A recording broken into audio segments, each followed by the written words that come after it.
그 하나님의 살아계심 가운데 우리도 살아있음을 고백하는 그 축복으로 살아가시기를 예수님의 이름으로 간절히 축원해 드립니다.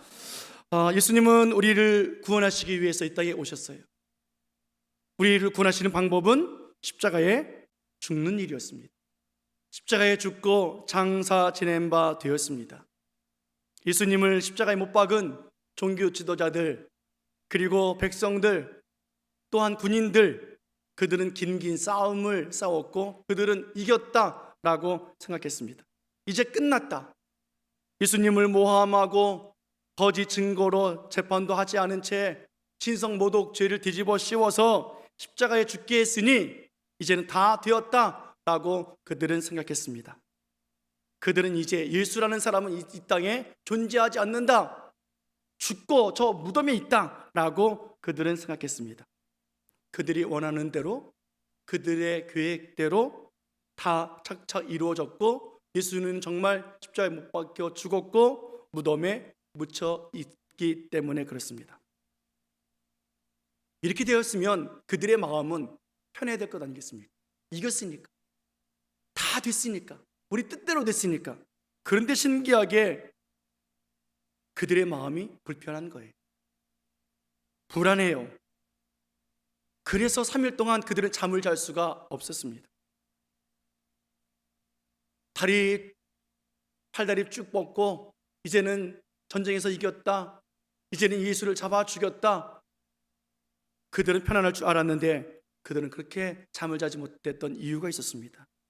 그것은 바로 예수님이 살아계셨을 때 했던 그 말이 그들이 계속 기억되고 있기 때문에 그래요. 그래서 빌라도 총독에게 달려갔습니다. 가서 이렇게 이야기를 합니다. 본문 63절인데요 다 같이 읽겠습니다. 63절 말씀, 자 시작. 주여, 저 속이던 자가 살아있을 때에 말하되 내가 사흘 후에 다시 살아나리라 한 것을 우리가 기억하노니. 아멘. 그들이 말하지요. 주여, 빌라도 총독이여, 저 속이던 자가, 예수님을 향해서 자기들을 속였다라고 말합니다. 메시아도 아닌 사람이 자기가 메시아라고 말했다는 거지요. 자기를 하나님의 아들이라고 증언하고 있었다는 말이에요.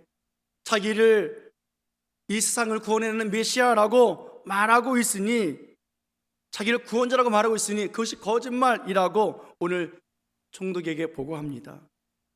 저 속이는 자가 살아있을 때에, 지금은 죽어서 무덤에 있지만 살아있을 때 그 했던 말, 그 우리를 속이려 했던 그 말이 자꾸 우리를 괴롭게 만듭니다 라는 거지요. 예수가 죽어서 끝이 났고 이제는 편하게 잘 줄 알았는데 오히려 그렇게 잘 수 없다는 말 아니겠습니까? 신기하게도 그들은 예수님을 하나님의 아들로 참 메시아로 믿지 않았습니다. 그래서 이제 그들이 승리를 했고 이겼다라고 했는데, 신기하게도 그들의 머릿속에는 계속해서 기억에 남는 예수님의 말씀이 있었다는 거예요. 내가 죽으면 사흘 만에 다시 살아나리라. 이 말이 머릿속에서 떠나지 아니하고 그들의 머릿속은 혼란스럽게 만들고 그들의 마음은 불안하게 만드니 잠을 잘 수가 없는 거예요. 예수가 죽었으니 당연히 살아날 수 없을 텐데, 사람은 살아날 수 없는데 때로는 안심하고 있으나 그들의 머릿속에서는 끊임없이 그 말씀이 기억되고 있는 거예요.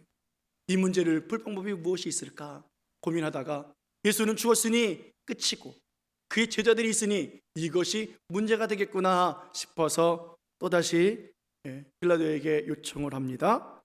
64절 말씀 보겠습니다. 같이 읽습니다. 시작.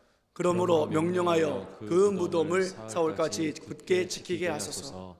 그의 제자들이 와서 시체를 도둑질하여 가고 백성에게 말하되 그가 죽은 자 가운데서 살아났다 하면 그의 속임이 전보다 더 클까 하나이다. 아멘. 자기들이 거짓말했던 그 예수의 제자들이 있는데 그 제자들이 자기의 스승의 그 말이 진리였다라고 말하기 위해서 그 스승의 예수의 시체를 훔쳐다가 살아났다고 말하면 이거 큰 문제가 생깁니다라는 거예요. 이 거짓말이 민가에 퍼지게 되어지면 예수가 살아났다는 소문이 퍼지면서 이 일을 더 걷잡을 수 없게 퍼지니 빨리 대책을 세워야 합니다 라고 하나의 방법을, 묘안을 생각해냈습니다. 예수님은 무덤에 묻혔어요. 그런데 그들은 여전히 불안해요. 그래서 그 무덤을 어떻게든 지켜보려고 애를 쓰고 있습니다. 여러분, 세상은 바로 이런 거예요. 예수님의 부활을 좋아하지 않아요. 예수님의 부활을 믿으려 하지 않아요. 예수님의 부활을 말하고 싶지 않는다는 것이 바로 세상의 모습 아니겠습니까? 더 놀라운 것은 그렇게 하는 자들이 누구냐면 예수님을 모르는 자들이 아니라는 거예요. 하나님을 믿고 하나님 말씀을 가르치는 자들이고 그 율법을 지키는 바리새인들, 서기관들, 종교 지도자들이라는 거예요. 그들은 메시아를 기다리던 사람들이었습니다. 이게 신기한 거예요. 그들은 예수님의 부활을 믿지 않습니다. 예수님의 부활을 원하지도 않습니다. 오히려 예수가 살아났다라는 말을 거짓말이라고, 예수를 속이는 자라고 말했고, 그 제자들이 스승의 지체를 훔쳐다가 거짓말할 것이라고 그들은 그렇게 우기고 있습니다. 이것이 세상이에요. 더 나아가서 예수님의 부활을 믿는 사람들, 그 사람들을 향해서 거짓말장애라고 말합니다. 우리에게 고난을 주는 사람들, 여러분 가만히 생각해 보십시오. 우리를 모르는 사람들이 아니에요. 우리를 잘 아는 사람들이에요. 교회를 나갔던 사람들, 예전에 교회와 관계에 있던 사람들, 그리고 나와 관계를 맺었던 사람들이 나에게 고난을 주게 되어 있는 거예요. 이것이 우리들의 신앙생활의 모습입니다. 오늘 종교 지도자들은 예수님의 부활을 원하지 않았지요. 그렇기 때문에 오늘 총독에게 달려가서 오늘 무덤을 좀 지키게 해달라라고 요청해 주고 있습니다. 그런데 빌라도는 그 말을 들어주지 않습니다. 예수님께서 죄가 없다는 것을 빌라도는 알았기 때문에 십자가에 못 박기 전에 빌라도는 나의 죄가 없다 하며 손을 씻었던 사람입니다. 그러므로 더 이상 예수와 관계 맺고 싶지 않아서 이 요구를 들어주지 아니하고 거부하며 이렇게 이야기를 합니다. 65절 66절 말씀 보겠습니다. 시작. 빌라도가 이르되 너희에게 경비병이 있으니 가서 힘대로 굳게 지키라 하거늘 그들이 경비병과 함께 가서 돌을 인봉하고 무덤을 굳게 지키니라. 아멘. 너희에게 경비병이 있지 않냐라는 거예요. 종교 지도자들에게는 경비병이 있었습니다. 성전을 지키는 경비병들이에요. 전쟁을 위해서가 아니라 성전을 지키기 위한 군인들이었다고요. 빌라도가 너희들에게도 군병이 있으니 너희들의 군병을 이용하라 라고 하자마자 종교 지도자들은 자기들의 군사들을 움직입니다. 그리고 예수님의 무덤으로 데리고 가서 무덤을 지킵니다. 예수님의 무덤을 돌로 닫아 버렸고 인봉해 버렸습니다. 무덤을 인봉했다는 말은 무덤을 건드리는 사람에게는 큰 처벌을 받게 된다는 사회적, 법적 그런 강한 의지가 담겨져 있는 것 아니겠습니까? 이렇게 그들은 예수님에 대해서 세상의 어떤 방법이든지 다 동원해서 예수님의 부활을 막아보려고 애를 쓰고 또 노력하고 있는 모습을 보고 있습니다. 이 경비병들, 무덤을 지켰던 이 경비병들은 돈을 받고 군인이 된 용병들입니다. 예수님을 붙잡아 올 때 그들은 심하게 예수님을 해했지요. 그리고 빌라도에게 넘겨준 군인들이었습니다. 이들은 값을 받고 일을 하기 때문에 예수님을 더 잔인하게 괴롭힐 수밖에 없습니다. 주인의 마음에 들어야 하고 백성들의 마음에 들어야 하기 때문에 그들은 더 예수님을 힘들게 만들었던 사람들이 바로 군인들이었습니다. 주인에게 잘 보여야 다음에 또 용병으로 쓸 수 있기 때문에 그들은 더욱더 모질게 예수님을 다뤘던 사람들입니다. 그들이 오늘 예수님의 무덤을 인봉하고 지키는 거예요. 그들도 예수님이 살아난다는 소식을 들었습니다. 그럼 안 된다는 거지요.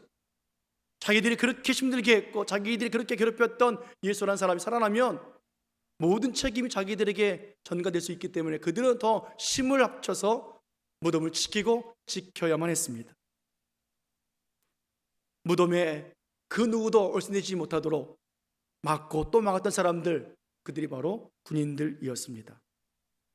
이렇게 세상의 힘과 자기들의 깨와 방법을 가지고 예수님을 막아보겠다고 했던 그 당시에 그 생각이 얼마나 어리석은지. 그런데 이 생각이 해마다 부활절 때마다 우리들에게도 나타나고 있다는 사실이, 세상에서는 끊임없이 부활절을 세상에 그냥 하나의 즐거운 날로 희석시키고 버리고 거짓말로 만들어 버리고 있다는 사실이에요. 자기들의 생각과 이론과 그리고 권력으로, 자기들의 방법으로 부활절을 결정하고 판단하고 그리고 가볍게 여기는 일들이 너무도 많이 있는 것을 우리 주변에서 볼 수 있습니다. 오늘 우리가 부활절을 맞이하기 전에 올해는 특별 새벽기도를 못했지만 고난주간을 우리가 맞이합니다. 우리가 고난주간을 어떻게 고난주간을 보내야 할 것인가? 그것은 바로 오늘 예수님의 부활을 믿는 우리들을 끊임없이 우리를 괴롭게 만들고 어렵게 만든다는 거예요. 예수님의 부활의 기쁨을 가슴에 품고 살아가야 되는 우리들을 그렇게 살지 못하도록 오늘 무덤에 돌로 맞고 임봉에서 지켰던 것처럼 우리들의 그 마음을 굳게 지켜내면서 우리가 그 부활의 기쁨으로 능력으로 살지 못하게 우리들의 마음을 무너뜨리는 일들을 판단하는 거예요. 이 싸움을 우리는 고난주간을 통해서 이겨내야만 합니다. 그리고 끊임없이 우리들은 이 싸움에서 승리함을 얻어야만 합니다. 그래야 예수 그리스도의 부활의 기쁨이 무엇인지를 알고 나가서 참되게 입을 열어 예수님이 살아나셨다라고 증거할 수 있기 때문에 그렇습니다. 예수님의 무덤, 그 돌에 닫혀진 그리고 임봉되어진 그 무덤의 모습, 이것은 처음 있는 것이 아니라 구약에 예언되어졌던 한 사건이 있었던 것을 우리는 볼 수 있습니다. 구약에 보면 한 사건이 일어나는데 그것은 바로 다니엘에 기록되어 있습니다. 다니엘은 왕의 조서를 분명히 들었습니다. 왕 외에 다른 신에게 기도하지 말라라는 겁니다. 기도하는 자는 사자굴에 들어가게 될 것이다 라고 왕이 법으로 내렸습니다. 그런데 다니엘은 늘 하나님 앞에 기도하는 사람이기에 그 법을 알고도 하나님 앞에 기도하다가 결국은 다니엘을 함정에 빠뜨리려 했던 사람들에게 발각되어져서 그만 사자굴에 들어가고 말았지요. 그때 어떤 일이 벌어졌습니까? 다니엘서 6장 17절 말씀 보겠습니다. 같이 읽을까요? 자, 시작. 이에 돌을 굴려다가 굴 어기를 막음에 왕이 그의 도장과 귀족들의 도장으로 봉하였으니 이는 다니엘에 대한 조치를 고치지 못하게 하려 함이었더라. 아멘. 사자굴에 들어가 있는 그 상태 속에서 돌을 굴려다가 굴 어기를 막고 왕과 그 귀족들의 도장을 가지고 인봉했더라라는 거예요. 왜요? 그 어떤 것도 고치지 못하게 하기 위해서이지요. 그리고 사자굴에서 다니엘이 빠져나올 수 없고 그 누구도 살려낼 수 없게 만들어 버렸다라는 겁니다. 다니엘은 이제 꼼짝없이 죽었어요. 다니엘을 그렇게 모함하던 사람들, 이제는 다니엘과 싸우면서 이겼다, 승리했다, 다니엘이 이제 사자굴에 들어갔으니 이제 죽었다, 사자법이다 라고 생각하며 그들은 기뻐했습니다. 그런데 그날 밤 마음이 너무 불안해서 잠을 못 이루고 있는 사람이 있었습니다. 그 사람은 바로 다니엘의 주인이었던 이날의 왕이었지요. 그 왕은 잠을 잘 수가 없는 거예요. 왜냐하면 왕은 다니엘을 신임했기 때문이지요. 왕의 정치를 잘 도와준 다니엘이기 때문에 더 신임했을 것입니다. 아주 뛰어난 인물이었어요. 여러 왕이 바뀔 때까지도 다니엘은 여전히 국무총리로 나라를 돌보는 그런 지혜로운 사람이었습니다.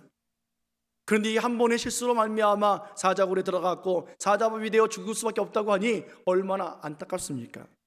그래서 오늘 밤을 지새며 잠을 이루지 못했던 이 왕은 이른 새벽에 사자굴로 달려갑니다. 그리고 사자법이 되어서 아무것도 건질 수 없을 줄 알았는데 오히려 다니엘이 멀쩡히 살아있는 것을 보게 되어집니다. 그때 왕이 무슨 말을 했을까요? 이런 말을 했습니다. 다니엘서 6장 20절 말씀 보겠습니다. 자, 시작. 다니엘이 든 굴에 가까이 이르러 슬피 소리 질러 다니엘에게 묻되 살아계시는 하나님의 종 다니엘아, 내가 항상 섬기는 내 하나님이 사자들에게서 능히 너를 구원하셨느니라 하니라. 아멘. 내가 항상 섬기는 살아계신 하나님이 너를 구원하셨느냐라는 질문이었어요. 왕은 다니엘을 아꼈고 다니엘을 사랑했고 다니엘을 인정했습니다. 그러나 이번 사건을 통해서는 다니엘의 관계 속에서 단순히 왕과 신하의 그 충신의 마음이 아니라 다니엘을 통한 하나님의 영광을 왕이 알고 있다는 사실이에요. 살아계신 하나님, 내가 섬기는 그 하나님이 하신 일이 무엇이냐라고 묻고 있는 질문 아니겠습니까? 오늘 왕은 사자굴에 들어가기 전에 이야기했던 다니엘의 말을 기억하고 있는 거예요. 살아생전에 했던 그 말을 왕은 기억하고 있었다라는 거예요. 살아계신 내 하나님이 너를 사자들에게서 너를 구원했느냐라는 질문은 살아생전에 다니엘이 왕이여, 내가 믿는 하나님은 살아계신 하나님이시고 그 하나님은 언제나 나와 함께 하시는 하나님이십니다. 그 진리의 말씀, 그 말씀이 오늘 왕은 기억되었기에 잠 못 이루고 그 새벽에 사자굴로 달려갔던 거예요. 오늘 본문의 재미있는 일은 예수님께서 무덤에 계실 때 제자들과 예수님과 동거동록했던 제자들의 모습 아닙니까? 살아생전에 하셨던 예수님의 말씀을 그들은 기억해야 하는데 기억하지 못하고 있다라는 거예요. 신기한 것은 기억해야 되는 제자들은 잃어버렸고 잃어버려야 하는 종교 지도자들은 기억나서 제자들은 말씀을 기억하지 못하니까 실망하고 두렵고 소망을 잃어버린 채 죽은 생활을 하고 있는 거예요. 반면에 기억하지 말아야 할 사람들은 점점 말씀이 기억이 되어지면서 그들은 두렵고 떨림으로 3일 밤을 지새고 있는 모습을 봅니다. 사랑하는 여러분, 주의 말씀을 기억해야 할 사람이 누구겠습니까? 제자들 아닙니까? 예수님을 믿는 사람들이라고요. 그들은 낙심하며 실망하며 시간을 보내는 그런 사람들이 아니어야 돼요. 소망을 가지고 평안을 누리며 그들은 살아야 하는 사람들이라고요. 사역을 보면 우리 예수님이 살아나신대, 우리를 구원해 주실 예수님이 살아나신대, 분명히 예수님이 말씀하셨어 라고 그 말씀 붙잡고 평안하게 그들은 두 발 뻗고 잠을 자며 쉴 수 있는 기간이었는데, 그것이 무덤의 시간이었고 그것이 고난의 시간이었는데 그들은 그것을 잃어버리고 있었다는 거예요. 반면에 잃어버려야 할 종교 지도자들은 기억하고 싶지 않지만 기억나게 하신 하나님의 역사를 통해서 그들은 불안하고 두려워서 잠을 이룰 수 없고 경비병을 불러다가 꽁꽁 지키라고, 지키고 또 지키라고 그들을 명령하고 명령 또 내리고 있습니다. 세상은 예수님을 이길 수 없어요. 세상은 예수님을 무덤 속에 가두어둘 수 없습니다. 예수님의 부활을 믿지 아니하는 불신앙은 평안하고 안전하게 쉼을 가지며 살아갈 수가 없는 인생입니다. 우리가 잘 아는 말씀이죠. 시편 127편 1절 말씀 보면 여호와께서 집을 세우지 아니하시면 세우는 자의 수고가 헛되며 여호와께서 성을 지키지 아니하시면 파수꾼의 깨어 있음이 헛되도다. 아멘. 하나님께서 세우시고 하나님께서 지켜주셔야 한다는 말이에요. 오늘 예수님의 무덤을 경비병이 지키고 그 무덤을 임병해서 법적으로 해결할 수 있다고 여긴다는 것, 이것이 얼마나 어리석고 미련한 짓인지 모릅니다. 하나님이 지켜야 하고 하나님이 세워주셔야 가장 안전한 방법이고 그것이 가장 위대한 하나님의 놀라운 섭리입니다. 우리들의 인생이요, 우리 가정이요, 우리 사업이요, 우리 아이들이요, 그것은 바로 하나님이 지켜주셔야 가능해요. 하나님의 이름으로 하나님이 세워주셔야 우리 교회가 세워지고 다음 세대가 세워지는 거예요. 오늘 부활주일입니다. 어김없이 한 해 또 해마다 돌아오는 절기 아니겠습니까? 오늘 우리가 기억해야 할 것이 무엇이겠습니까? 부활절에 만났던 또 행하고 있는 많은 프로그램들과 행사들, 그런 것들이 기억나는 것이 아니라 오늘 우리는 제자들이 잃어버렸던 예수님의 말씀이 기억나야 됩니다. 우리들은 오늘도 십자가에 죽으시고 우리를 다시 살려내신 그 말씀의 능력, 그 은혜가 우리들에게 기억나야만 됩니다.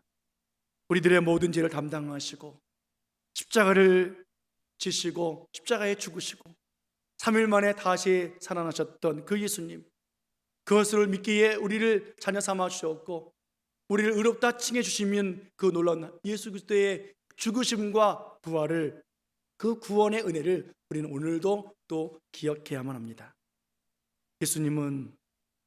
오늘 우리는 이 예수님의 부활의 능력과 은혜를 기억할 때마다 세상 사람들은 우리를 가만두지 않을 거예요.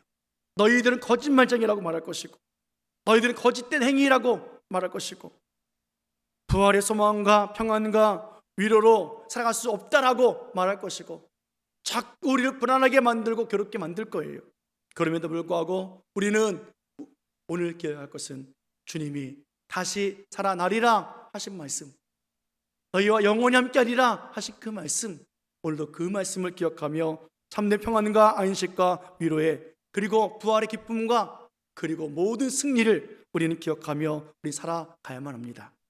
사랑하는 여러분, 우리를 괴롭게 만들고 우리를 화나게 만들고 우리를 아무것도 하지 못하도록 우리를 힘들게 만드는 모든 것들, 이제 거기서는 우리 참된 자유를 얻고 사망 권세 깨뜨리시고 부활하신 예수님과 같이 그 모든 상황에서 깨뜨리고 부활하는 우리들의 삶이 되어지기를 예수님의 이름으로 축원해 드립니다.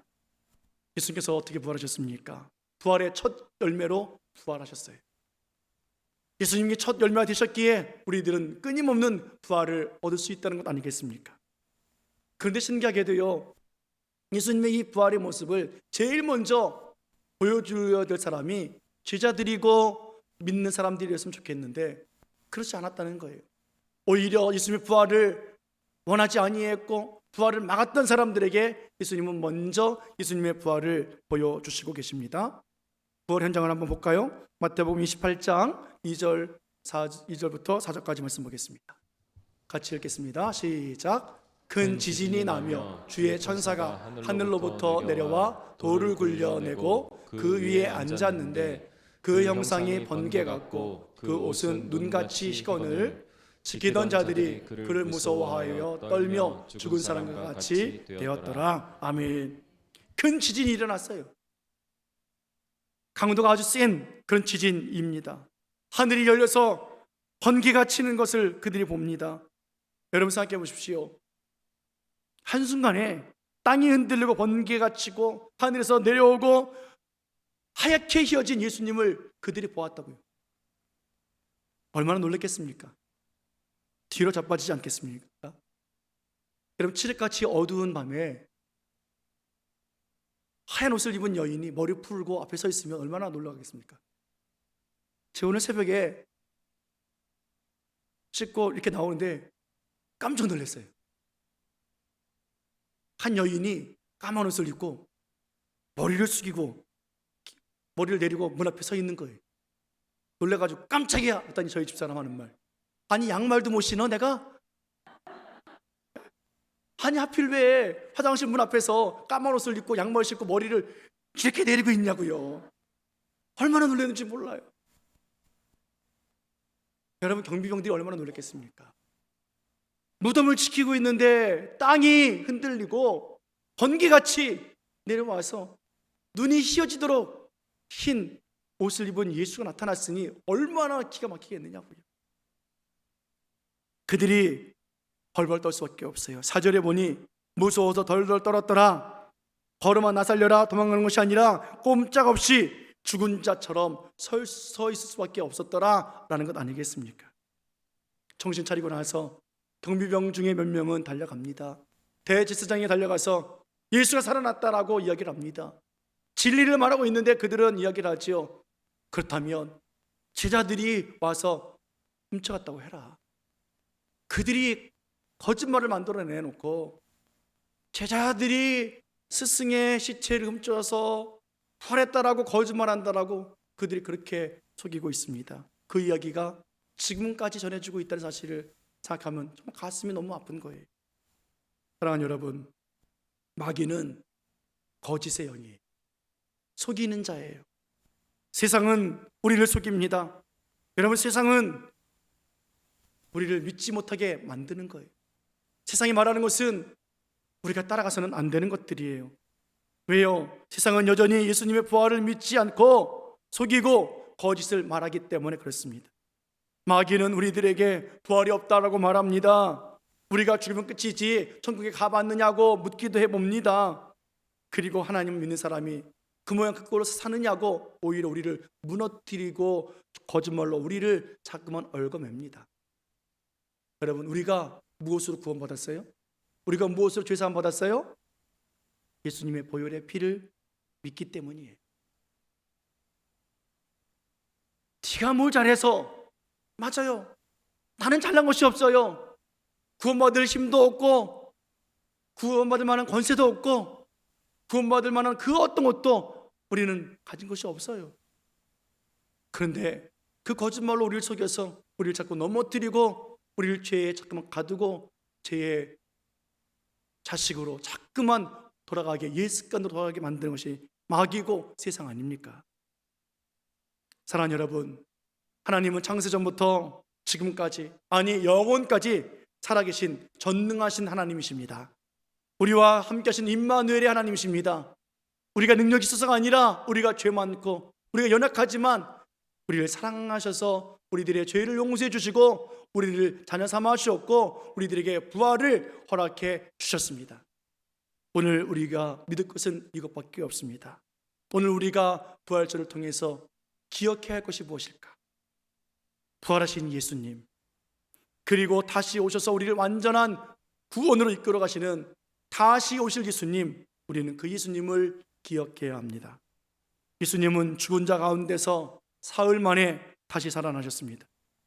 무덤이 예수님을 가둘 수 없었고 사망이 예수님을 가두지 못했습니다. 부활하신 그 예수님은 하늘에 올라가시며 우리들에게 분명하게 말씀하셨습니다. 내가 다시 오리라. 우리는 오늘도 살아계시고 다시 오시겠다 하셨던 그 부활의 승천의 예수님, 재림의 예수님을 우리는 기다리며 그 예수님을 기억해야 합니다. 그 예수님을 기억할 때마다 우리는 소망 가지고 살아갈 수 있고 우리 안에 평안과 그리고 참된 안식이 있고 우리에게 날마다 승리가 있음을 믿는 믿음으로 우리는 살아가고 결국에 세상은 오늘 이 병정들처럼 두렵고 떨려서 죽은 자처럼, 아니 죽은 자가 되어서 영원히 지옥에서 살아갈 수밖에 없는 존재로 남아 있을 것입니다. 사랑하는 여러분, 예수님의 부활이요 우리들에게 축복이에요. 예수님의 부활이요 우리들에게 큰 하나님의 승리입니다. 오늘 그것을 믿는 자들에게 인생의 승리가 있어요. 그리고 만족감이 있고 배부름이 있고 그리고 하나님이 주시는 평안과 위로가 있습니다. 오늘 부활의 첫 열매 되신 예수님, 그분만이 우리들의 소망입니다. 그리고 오늘 이 놀라운 평안이 나뿐만이 아니라 이 복음을 듣는 모든 사람들에게 전해지고 또 전해지도록 우리는 오늘도 입을 열어서 그 복음을 전하는 자들이 되어야만 합니다. 사랑하는 여러분, 오늘 우리가 기억해야 할 것이 무엇이라고요? 사흘 만에 다시 살아나리라. 내가 너희와 언제나 함께하리라. 그리고 마지막 때에 내가 다시 오리라 하신 이 말씀 기억하고 또 기억되도록 하나님, 내가 믿사오니 오늘도 이 말씀 안에서 참된 기쁨과 평안을 누리게 하여 주옵소서. 오늘 부활주를 맞이하며 매달 돌아오는 절기가 아니라 이제부터 새로운 기쁨과 승리를 살아갈 수 있는 능력의 삶, 또 부활의 증거로 나타나 보이는 그런 신앙의 삶, 참된 증인의 삶을 살아가시기를 예수님의 이름으로 간절히 축원해 드립니다. 축원합니다. 기도하시겠습니다. 고마우신 아버지 하나님, 감사합니다. 사흘 만에 다시 살아나리라. 예수님께서 살아생전에 하신 말씀 제자들이 기억해야 했는데 그들은 기억